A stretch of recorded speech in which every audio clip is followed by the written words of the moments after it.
cimriga ku kordhaba haddaad maalinka cimrigiisu dee mar walba sanado buuxsamo waa dembi waxaan ilaahay ka raaliyahayn weeyaan. ilaahay baa ilmaha ku siiyey, ilaahay baa cimrigiisana intaa gaarsiiyey. midkay waalidkeedku anfici lahayd, midkay hooyadii aabaheedba wax ugu qaban lahayd. assalaamu calaykum waraxmatullaahi wabarakaatu. dhammaan asxaabtayniga xiran soo dhawaada, welcome,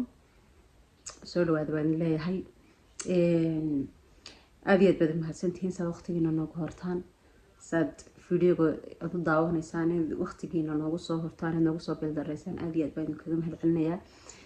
mar walbana waxaad leedahay mahadsantihiin. mar kale ma ilaawo inaan idin mahad celiyo. waa tahay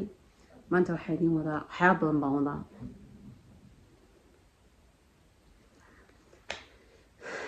waa tahay maanta qisaan idin wadaa. qisadaasoo kolley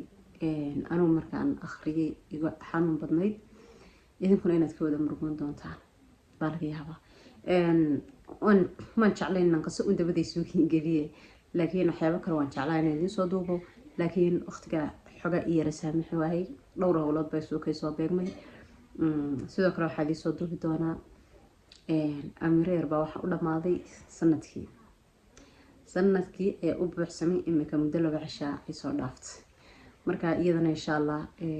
qabanqaabada isaan xafladeeda baartigeeda u dhigi doono.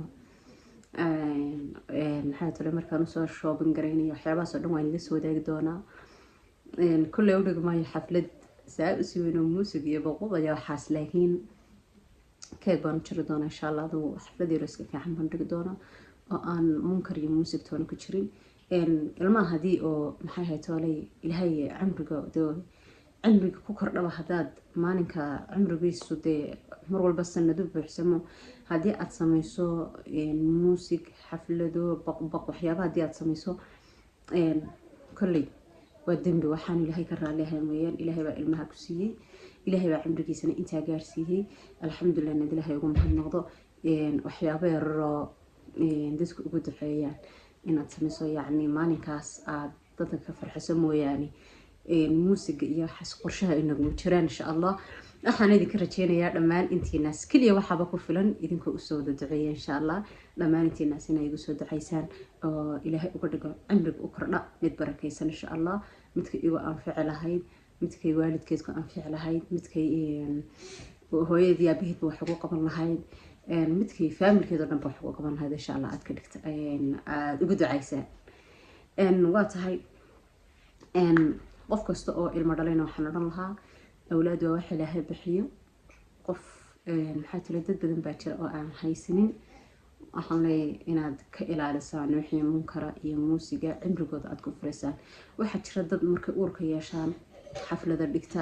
muusiga samaysta. waxaa jira dad maalinka 40 ka baxayaan oo kale xaflada dhigto, muusiga samaysta. sidoo kale markay sanad gaaraan oo kale isla sidiya. marka kulli ilmahaas waxaan ilaahay ka raaliyahayn cimrigiisa lagu furfurayo. waa yacni suurtagal ma noqon karto mar walba inuu saadahayd kuu noqdo, laakiin mar walba in loo duceeyo oo wax ka farxanaya maxay ahayd tooley ama waalidiinta ha noqdaan ama dadka kaa agdhow ha noqdaan. idinkuna iigu soo duceysaan ayaa iga badan insha allahu biidnillahi kariim. way hadal dheer baan idiin galay. aan halkaa kaga soo laabta amiriyo arrinteeda. maanta qasiiro gaaban baa idin hayaa insha allah. markay howlahayga saarin kala dhamaadaana waxyaaba badan baa suukiisoo xigsin doonaa oo aan mar walba qisadan aan ahayn. qisooyinkana wiigiiba mar baan ka dhigi doonaa insha allah. okay, qisadan maanta waxa weeyaan awal hore qiso jacayl. qisooyin kale soo arki jirnay. amireer baa soo kacay, sorry maamo. qisooyin waxaan soo arki jirnay jacayl iyo waxyaabahaas soo arki jirnay, laakiin maantana qisadin waxaa dhex martay gabadh iyo sodohdeed ba dhex martay. waxaa jirta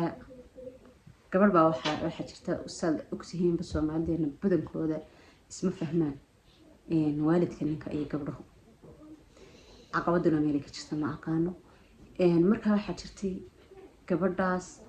ayaa saayid waxay isugu xumaayeen maamada ninkeeda isku xumaayeen. markaa qisadu say ku dhacday waxay tahay gabadhaas every day maxay ahayd tolay waxay ku xumayd waalidka ninkeeda qofkan bini aadanka ana haddii aad jeceshahay inaad waalidkiisa ixtiraamto inaad horta waalidkiisa iyo waalidkaa keliyaba maahe ma waalid kasta oo kaa weyn inaad ixtiraamto qadariso adoo xataa wax kugu sameeyo inaad iska dhaaftaa fiican inaad yacni la tirsato ama aad maxay ahayd tolay way jiraan majority qofku ma xumaan karo wala isfahmi waayi karaa qof iyo maamada baaba isfahmi waayi kara mararka qaar laakiin haddana sida ugu macquulsan eed u wada noolaan kartaan baa loo wada noolaadaa waalidkuna oo ixtiraamiya baaba yacni hooyada macaan hadday maanta waxaa kugu samaysay daya haddii ay ku disho waad iska dhaafisaa yacni lama tirsanaysid qofkana waxaa kasoo qaadaa hooyadaada kale kasoo qaad oo maamadaada ku dhasho kale because qofkan nolosha la wadaagayso ee aad jeceshahay ayuu qofkan dhalay markaa gabadhaas waxaa ku dhacday sudaheed saaid ba uga xumayd mar walba sudaheed lama hadla jirin lama tirsan jirin yacni desa la iiga sheekinay sudaho aada u wanaagsan bay ahayd markaa markasta sudaho wanaagsan ma heshayna wanaagsan markaa sudaho aada u wanaagsan bay ahayd kadib waxaa dhacday inaad saaid bay ku kululayd hala tirsato ha ku boodo ha caydo iyadna waxay samaysay maxay ahayd hole waxay samayn jirtay mar walba wanaageeda ka taliso yacni waxyaabaha yarar loo keeno wada deganaayeen wixii loo keeno iyada ha siiso waxyaabihii guriga ka duwan iyadoo ha hagaajiso reerka iyadoo hayso markii dambe waxaa dhacday waa ay dhibta adigu sudahdeed waxaa tiri heer waxa aan gaadhay caruurta aan ku diri jiray oo la shiidi jiray sudaheeda ay shiidi jireen caruurtu heer waxaa la gaadhay ilmaha ay istiraahdo diro yacni ay coqdadu gelin jirtay qofka weyn ee waalidka ina markuu weynaado waa iska taqaanaan waxaa jirtaa dee sidii hore ma ahaanayo qofku markuu da-diisu soo kordho uu yaraa waxaa gelaya yaradee yaro xumaan bay gelaysaa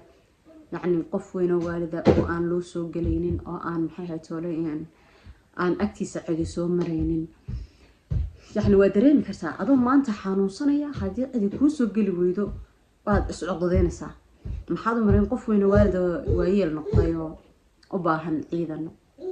waxay tiri mar walba waan la xifaaltimi jiray waxay tiri markaa sodohoday maalin maalmaha kamida dhiikar baa kusoo booday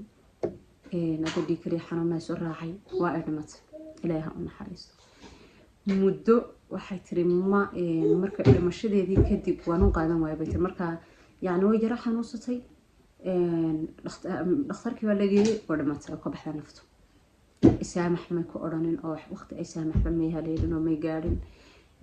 kumay odhanin maxaa tala da-ad waxba kamay dalban yacni laakiin si kelisa ayay ku dhimatay ilaahi ha u naxariisto waxay tiri markaa waxaa dhacday bay tiri mar kasta waan ugo jiray bay tiri yacni waxaan iska qoomamayn jiray haddii aada berigii u wanaagsanaan lahayd aada qof wanaagsan noqon lahayd maanta maxay ahayd tooley kamaada warwarteen yacni maanta marka qof dhibaatayso ee qofkii dhinto aakhiro tago yacni qofkii markuu kaa tagaa baad ka warwaraysaa yacni qofkii markuu meelaan laga soo noqon karin ee cafi aanada dhan karin la hadli karin uu tago maxaad malaynaysaa oo dhibaato saaid weyn bay wallaahi ku noqotay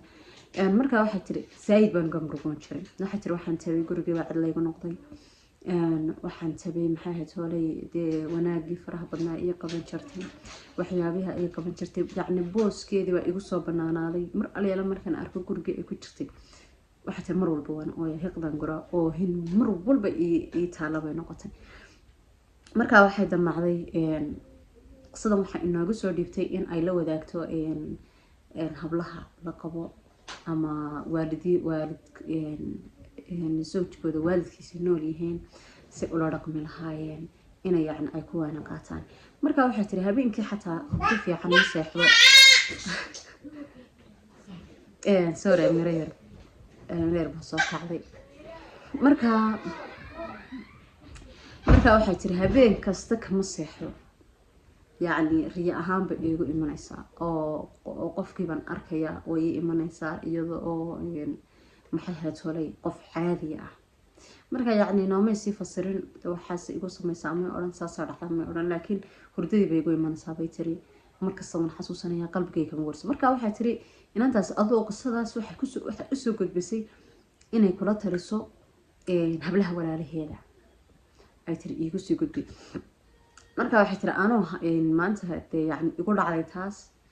horta ilaahay baan dee cafis weydiisanayaa ilaahay baana iga cafin kara dee qofkii adu ilaahay iyo dee iyada isaqaana oo dee iyaga wada xisaabtamaya laakiin waxay tiri